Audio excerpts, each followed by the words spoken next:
Айнанайын урматтуу журтум, кайда кетип калдык биз? Кыргызстан дегеле пайгамбар чыкпайт деп Кудайдан так берилет. Эмнеге десе, ал деңгээлге кыргыз өмүрү түшпөйт. Сүйрөсөң да түшпөйт ал пендечиликке. Тирүүлөй кызын көмбөйт. Кыз үчүн өзү өлүп берет. Кызынын намысы үчүн. Sen мага келип айт дейт го. Кызыма барып, же үйүмө барып, келинчегиме сүйлөгүдөй акың жок дейт да, намысы бар эркек. Мага келип айт, мен өзүм жооп берем аларга дейт. Мен жообун берем сага. Урамбы, тилдейинби, тарбиялайынбы? Кыргыз түшкөн жок ал деңгээлге.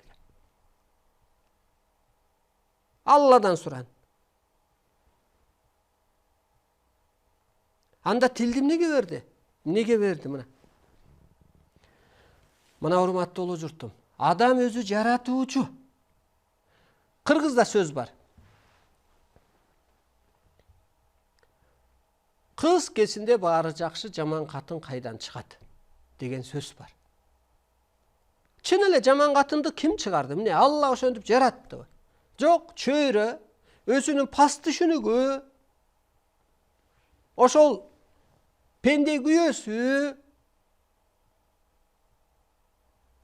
кайненеси аң сезими пас, кайын журту, же чөйрөсү, же турмуштун азабы тажал аял калып барбадыбы?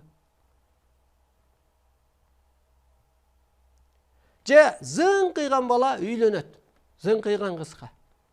Астыңкы балдар мектепте, институтта. Кийин алкеш болуп калат. Аны блатной алкаш деп коет. Галстук тагынып алат, арак ичип жүрөт. Аны ким жаратты? Алла жаратты.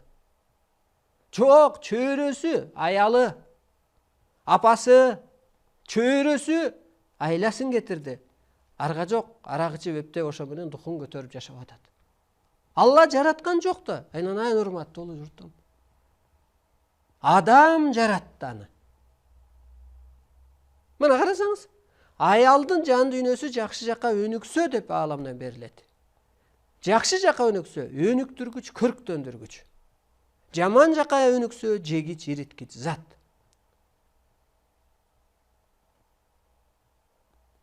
Мына, аң сезимиң жакшына иштесе, сен коштоп, колдоп, духун көтөрүп, жаратып алып атасың үй бүлөңдү. Таң аткандан кашкарайып, күн батканга чейин эркек аялдын мактоосун, коштоосун, колдоосун, эсемесин жана башка бир жакшы сөзүн күтө берет. Эртең менен сен жакшы кийинт деп, курсагың токпу деп, кийчү перчаткаң бул, платочкаң бул, үшүбө, муну кийип ал бул деп жакшыны узатчы. Кечке көңүлдүү жүрөт, эстеп жүрөт, бетин салып бересиңби? Кечинде жылуу келет. Анан ошо бир эми ал жан дүйнөсү, эркек өзү жан дүйнөсү жарды деп берилет ааламдан.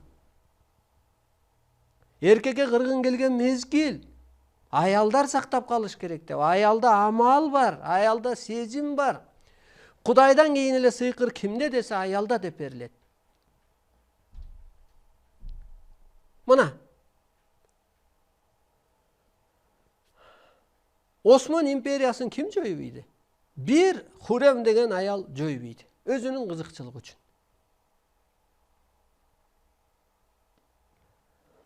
Сулейман Султанды карап, күлүп, жайнап амалын иштетип атат. Буякка чыгылып башка нерсени творить этип атат.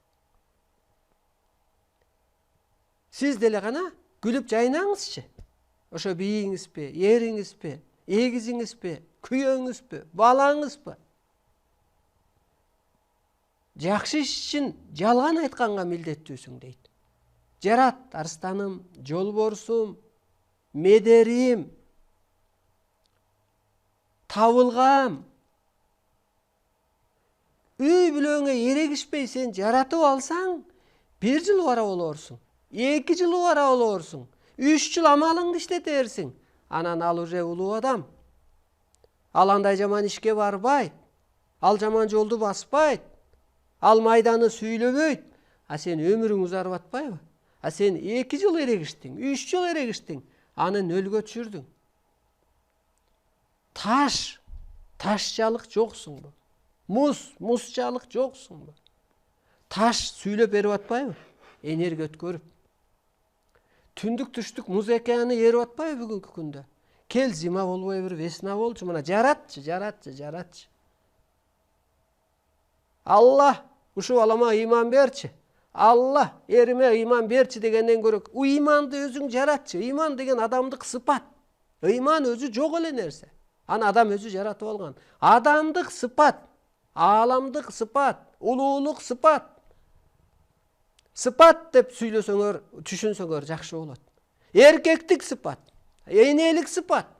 Энелик ыйман дейсиңби? Ал ыйман кыргызга жукпаган сөз. Энелик ыйман барбы дейсиң? Жок, энелик сыпат. Аталык сыпат, улуулук сыпат. Жана сапаттуу дегендин кыргызчасы. Сыпаттуу. Мына сиз бериңиз, мына мен берип атам. Сиз Кудайдан күткөндү мен берип атам.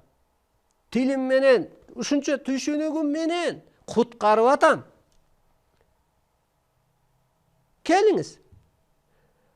Сулейман Султан бир калпыңды кармаса башыңды алып коймок. Сенин күйөөң башыңды албайт. Ушуну эсиңен чыгарба. Рахмат айтат. Анан кайра ойлон, чын эле эркектен аял